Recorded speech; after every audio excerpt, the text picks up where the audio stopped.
Get Rich Slow with John Wolf. Hey, when I start my discussion with most home buyers, the first thing I really need to understand about their situation is which one of two basic plans are we trying to do. And I kind of describe one of those plans as Get Rich Slow, and I describe the other plan as, finding a good home in a good neighborhood for you. And those plans really are in conflict, which is why I try to talk to people about it up front, because the whole plan about how we're going to execute, whether this is your first, second, or whatever home purchase, changes whether or not you are a get rich slow person or this is a great house for me to live in for a long time person. And let me explain that. So first of all, what are the two plans? So the get rich slow plan, raise your right hand. I want to own 5 to 10 properties in the next 5 to 10 years, because I know if I do that and I do a good job and I hold on to those properties, 15 years from the start, I'm basically going to be rich. Not I can buy my own islands rich, but rich enough that I actually don't have to work anymore if I really don't want to, and can sustain a healthy lifestyle for my family going forward. And then the other plan is I want to buy a home for myself. I want a good home that I'm going to be happy with 5, 10 years, maybe raise my kids there, whatever. But I don't ever plan on really having more than one house at the same time. And if I have 2 houses, it's almost an accident. I don't want to deal with being a landlord. Okay, totally fine to have either plan. And I'm not mad. I don't think you're a lesser person or a better person for doing one or the other. I'm working really hard on one of those plans, but I can set you up super good for the other. Now, here's why it matters a lot up front which one you're doing. Okay, so if you are buying a home for yourself and you plan to stay there a long time, the most important factor for you, maybe beyond anything else, is how can I afford this on a monthly basis moving forward for a very long time, with a second maybe important thing like how much money can I keep in savings to be safe. And I totally applaud anybody who's trying to not spend every dollar they can buying a home. I think that's really smart. I think it's super important that if you can, you keep 6 months cash reserves for your expenses. Okay, now that's the simple plan. And then the complex part is finding the right house. It's probably a house you're going to fall in love with in a good neighborhood. So it just invariably seems to cost more than anybody wants to pay for that house, but they go for it. And we get that house, we get your loan closed, you're happy. I'll say hi to you once a year or so, and hopefully everything's just going super. Now, if you're going with the get rich slow plan, the whole thing is different, because we're looking for a house for you that you would tend to be in for only 1 year, maybe 2, and then you're going to turn it into a rental and buy another house and keep the first house. Now, why is this difference so important? Well, okay, so in the first one, putting 20, 25, 30% down might make sense if you have it. In the second plan, that almost never makes sense. We almost always want to put the minimum down payment. And you should be like, why, John, if I don't put as much money down, the cash flow isn't going to be as good? Well, because cash flow really isn't what we're going for on year 1. It's not even what we're going for on year 2. Now, let me explain. So one of the best deals that most of us can do in the get rich slow game, and a lot of the time people with normal income ranges will only be able to do this for their first home purchase, or they'll have to sell a home to do this, is buying a 4-plex FHA. Now, duplex and 3-plex are good too. But here's why. You can buy a $900,000 4-plex with just 3.5% down.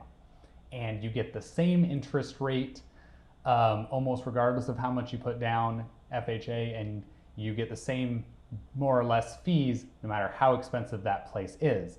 And as long as you can service the monthly payment and then the rents make sense, it's a good investment to hold on to for a long time. You got to be there 1 year, and then you can move into a single family home. And when you're going forward in single family homes under the Get Rich Slow scheme, you want to put the minimum 5% down, and you're not looking for the home that's perfect for you. What I actually tell people to go out and look for is find a boring home in a boring neighborhood. Why boring? Well, because exciting, you overpay. If it's an exciting house in a neighborhood, you're overpaying for that neighborhood. If it's an exciting neighborhood, you're overpaying for the area, and fashions change. Boring neighborhoods tend to stay boring. Or at least they don't change so much. So, I know every lady out there has, or ladies out there might have seen, a dress or something that just looks amazing and it would be great to be in a party in it this year, but 5 years from now, they wouldn't be caught dead in the same dress, where there's probably a dress that same lady could buy that's maybe not boring, but not like super exciting, which they could get away with wearing 10 years from now.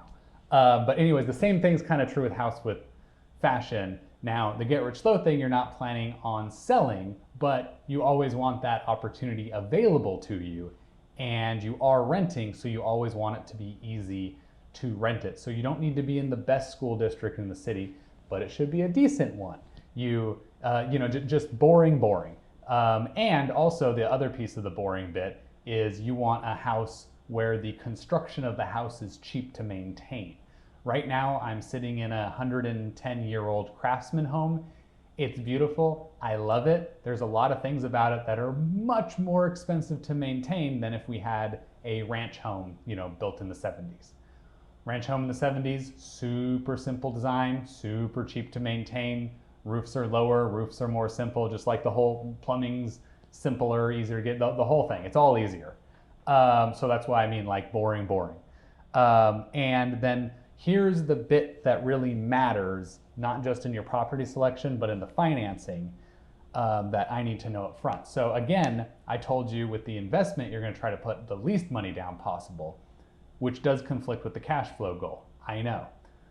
But here are the metrics that are really important. Here are the two most important metrics that you need to think about when you're looking at this like an investor who's going to try to make money on this over a long period of time.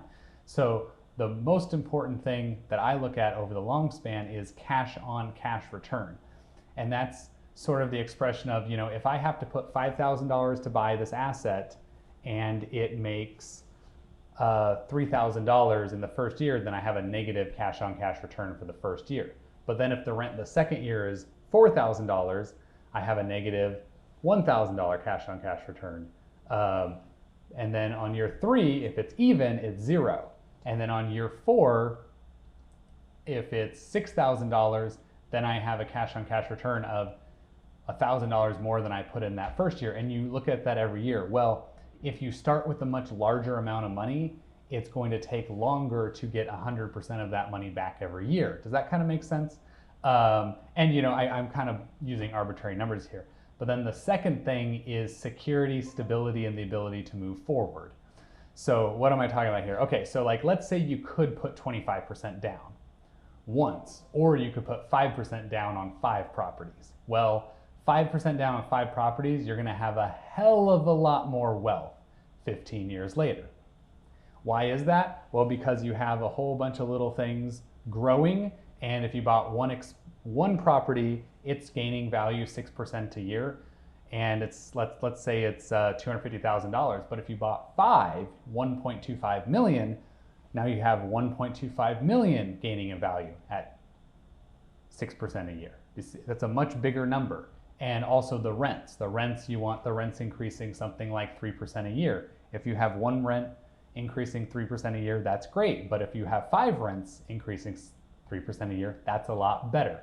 And then the last piece is your ability to continue is both at once and many years. And then the last piece is your security. So this long-term get-rich-slow plan only succeeds if you manage your money and your investments well enough that you have all or most of the investments on year 15 that you started with on year 1. Now, what am I talking about here? Well, I hope it's not a surprise to anybody who's doing this that there are fluctuations in the economy. Sometimes renters aren't going to be able to pay you. Sometimes the economy is going to tank a little bit and lots of renters aren't going to be able to pay you. And your ability to keep and hold wealth is dependent on you not losing your properties. It's not really dependent on any 1 month's rent. It's dependent on your ability to hold on to all of your properties. So there are plenty of people who leveraged, got as much loans as they could and bought as many properties as they could back in 2006 era, and then the housing collapse happened 2007-8. Those homes were suddenly worth less. They went bankrupt, and they went from owning 40 homes to 1 or 0. And the reason for that isn't really because they had too much in loans. It's because they didn't have enough in cash savings. Because if they would have just been able to make their mortgage payments, even if they weren't getting paid rent through 2009-10, then on all their properties, then they'd have all those properties. All those properties would be worth far more than they were in 2006 now today, and they would be rich by any measure. So when I'm thinking about this, I'm sort of thinking like, what does it take so that I know that for all of my properties on the next financial downturn, I will have enough money to continue them? And the basic answer is you need to preserve about $10,000 per rental door you own in cash net worth. So that if the mortgage stops getting paid, if the roof needs to get replaced, if you have a tenant that tears the place up, you can recover every single time from that. Because the most damage a renter is really likely to do with your property, along with you losing a couple months of rent and everything, is about $10,000. Maybe 5 is more practical, but let's say it happens twice in a row to you. How awful would that be? But anyways, once you have accumulated 5 properties at least, and you have survived the next economic downturn and you're on the other side, you're basically rich, and you're rich to the point where you're never gonna be broke as long as you continue just to manage things well. Well, anyways, that's my super long and boring summary of the difference between I wanna live there and be happy in my house and the get rich slow mentality as far as housing goes. Please like, share, and subscribe, smash that button. And I'm a loan officer in Oregon and Washington, so please reach out to me if you want some help. Have an awesome day.